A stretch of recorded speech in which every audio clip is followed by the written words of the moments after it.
जय हिंद दोस्तों। इस समय की बेहद बड़ी खबर आपको बता दें, क्या महंगाई भत्ते यानी डीए की पूरी गणना बदलने वाली है। क्या 60% डीए को बेसिक सैलरी में जोड़ दिया जाएगा और क्या इसके बाद डीए की गिनती फिर से जीरो से शुरू होगी। नमस्कार दोस्तों, आप देख रहे हैं हमारा खास अपडेट और आज की खबर लाखों सरकारी कर्मचारियों और पेंशनर्स के लिए बेहद अहम है। पिछले कुछ समय से चर्चा तेज है कि आने वाले समय में डीए की कैलकुलेशन में बड़ा बदलाव हो सकता है। बताया जा रहा है कि जब डीए करीब 60% तक पहुंच जाएगा तो इसे बेसिक सैलरी में मर्ज किया जा सकता है। लेकिन सबसे बड़ा सवाल यही है, क्या सच में डीए बेसिक में मर्ज होगा? क्या इसके बाद डीए की गिनती फिर से 0% से शुरू होगी और कर्मचारियों की सैलरी पर इसका क्या असर पड़ेगा? मान लीजिए किसी कर्मचारी की बेसिक सैलरी 18,000 रुपये है और डीए 60% हो जाता है, तो 60% डीए यानी करीब 10,800 रुपये अगर यह बेसिक में मर्ज होता है तो नई बेसिक सैलरी करीब 28,800 रुपये हो सकती है। इसके बाद डीए की गणना फिर से जीरो से शुरू की जा सकती है। अगर ऐसा होता है तो कर्मचारियों की बेसिक सैलरी बढ़ेगी, जिसका असर एचआरए, टीए और पेंशन पर भी पड़ सकता है। यानी भविष्य में मिलने वाले कई भत्तों में भी बढ़ोतरी संभव है। तो क्या सच में डीए 60% होने पर बेसिक में मर्ज होगा? क्या जीरो से फिर शुरू होगी नई गणना और कर्मचारियों की सैलरी पर इसका कितना असर पड़ेगा? इन सभी सवालों का जवाब जानने के लिए वीडियो को अंत तक जरूर देखें और अगर आप सरकारी कर्मचारी या पेंशनर हैं तो इस वीडियो को शेयर करना बिल्कुल ना भूलें। नमस्कार दोस्तों, डीपीएल न्यूज़ में आपका स्वागत है। कृपया वीडियो को अंत तक देखें और लाइक एंड शेयर जरूर करें। इस समय की बड़ी खबर आपको बता दें, जल्द बदलेगी डीए की कैलकुलेशन। 60% भत्ता एडजस्ट होगा, 0% से शुरू होगी नई गिनती। समझिए पूरा गणित। डीए 60% पहुंच चुका है। पैनल सिफारिशों पर काम कर रहा है। पैनल की अंतिम सिफारिशें 2027 के मध्य तक आएंगी, लेकिन असली नज़र इस बात पर है, क्या 2016 की तरह 2026 भी डीए का बेस ईयर बदला जाएगा। फैसला पैनल ही सिफारिशें आने पर होगा। तब तक यह गणित समझना जरूरी है। अभी डीए की गणना का बेस ईयर 2016 है। यह 7वें वेतन आयोग के लागू होने पर तय किया गया है। आइए जानते हैं। 8वें वेतन आयोग की चर्चा अब कयासों से आगे बढ़ चुकी है। नवंबर 2025 में पैनल का गठन हो चुका है। जनवरी 2026 में सुझावों के लिए वेबसाइट भी लॉन्च की जा चुकी है। महंगाई भत्ता यानी डीए 60% तक पहुंच चुका है और सिर्फ मंजूरी बाकी है। लेकिन असली सवाल फिटमेंट फैक्टर नहीं, डीए की गणना का है। क्या सरकार डीए का बेस ईयर बदलेगी?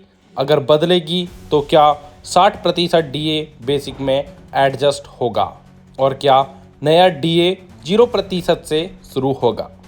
यही 8वें वेतन आयोग का सबसे बड़ा वित्तीय समीकरण है। आइए जानते हैं। पहले समझिए डीए का बेस ईयर क्या होता है। डीए की गणना AICPIIW all India consumer price index industrial workers के आधार पर होती है।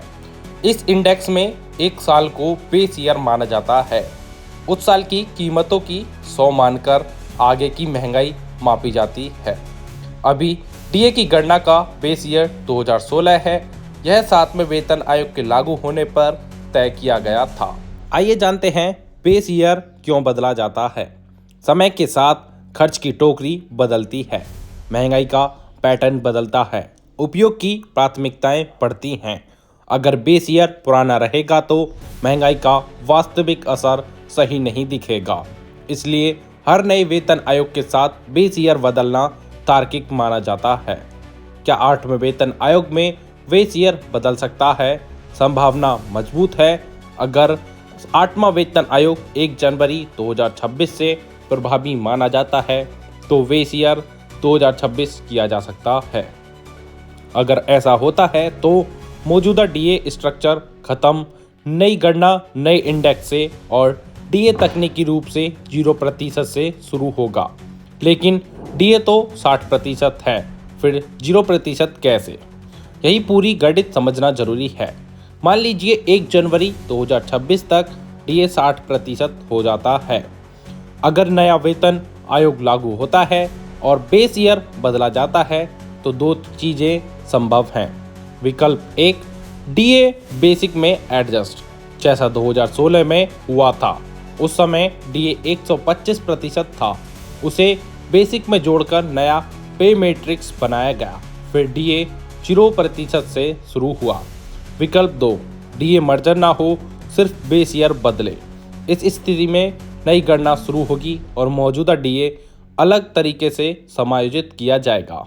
उदाहरण के लिए समझिए, मान लें बेसिक सैलरी 50,000 रुपये है, डीए 60% मतलब 30,000, कुल 80,000। अगर 60% डीए मर्ज होता है, नई बेसिक सैलरी 80,000, डीए 0%।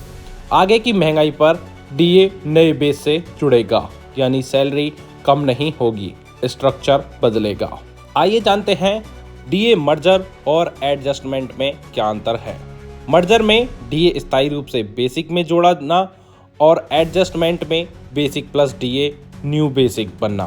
डीए अगर 0% से दोबारा शुरू होता है तो डीए को नए फिटमेंट फैक्टर के साथ समायोजित एडजस्ट कर दिया जाएगा। आइए जानते हैं 7वें सीपीसी का फॉर्मूला। 2016 में लागू हुए 7वें वेतन आयोग के मॉडल में देखा पुरानी बेसिक 125% डीए को multiply 2.57 fitment factor is equal to नया बेसिक। अगर डीए 0%, इसे ही एडजस्ट कहते हैं। तकनीकी रूप से डीए मर्ज नहीं हुआ। आइए जानते हैं 8वें सीपीसी में क्या होगा। 8वें वेतन आयोग में बिल्कुल नया पे मैट्रिक्स बनेगा। हर पे लेवल में नए सेल होंगे, मतलब नई बेसिक, नई ग्रोथ लाइन, नया पे मैट्रिक्स, नया फिटमेंट फैक्टर, पुरानी बेसिक प्लस जमा डीए और बराबर 0। आइए जानते हैं नई सैलरी की संरचना होती है। आपको बता दें 8वें वेतन आयोग की टाइमलाइन क्या कहती है। नवंबर 2025 पैनल गठन, जनवरी 2026 सुझाव वेबसाइट लॉन्च, डीए 60% मंजूरी शेष, होली के बाद संभव। दिसंबर 2026 पैनल की अंतरिम रिपोर्ट्स आ सकती है। जून जुलाई 2027 फाइनल सिफारिशें आएंगी। जनवरी 2028 8वां वेतन आयोग की सिफारिशों को मंजूरी संभव। 1 जनवरी 2026 से ही प्रभावी, मतलब 2026-27 डीए स्ट्रक्चर के लिए निर्णायक साल है। पेंशनर्स के लिए क्या बदलेगा, आइए जानते हैं। अगर डीए मर्ज होता है, पेंशन भी रिवाइज होगी। नई बेसिक पेंशन तय, आगे डीए नई दर से जोड़ेगी, यानी पेंशन पर भी सीधा असर पड़ेगा। फिर बदलेगा बेसिक पे स्ट्रक्चर।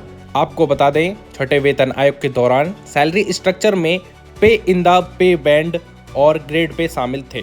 7वें वेतन आयोग ने इन दोनों को मिलाकर एक कंसोलिडेट बेसिक पे बनाया। इस पर नया बेसिक पे में पुराने बेसिक पे और 125% महंगाई भत्ते को जोड़ा गया, जिससे कर्मचारियों की कुल वेतन में वृद्धि हुई। उम्मीद की जा रही है कि इस बार फिर भी पे स्ट्रक्चर में बदलाव देखने को मिल सकता है। कैसे बदला पे मैट्रिक्स, आइए जानते हैं। 7वें वेतन आयोग के एक नया पे मैट्रिक्स पेश किया, जिसमें अलग अलग लेबल और सेल्स के आधार पर सैलरी निर्धारित की गई।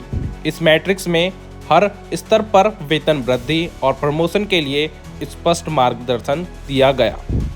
अब देखना यह है कि सरकार पुराने बेसिक ईयर को बदलकर डीए की पुरानी कैलकुलेशन को बदलती है या नहीं।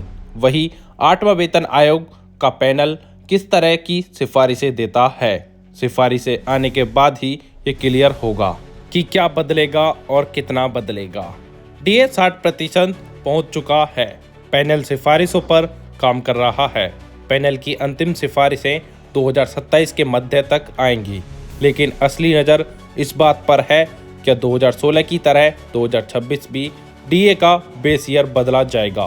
फैसला पैनल की सिफारिशों के आने पर होगा, तब तक यह गणित समझना जरूरी है। ऐसी ही डेली अपडेट्स के लिए सब्सक्राइब करें DPL न्यूज़ और बेल आइकन को दबाना ना भूलें, जिससे हमारी अपडेटेड वीडियो सबसे पहले आप तक पहुंचे।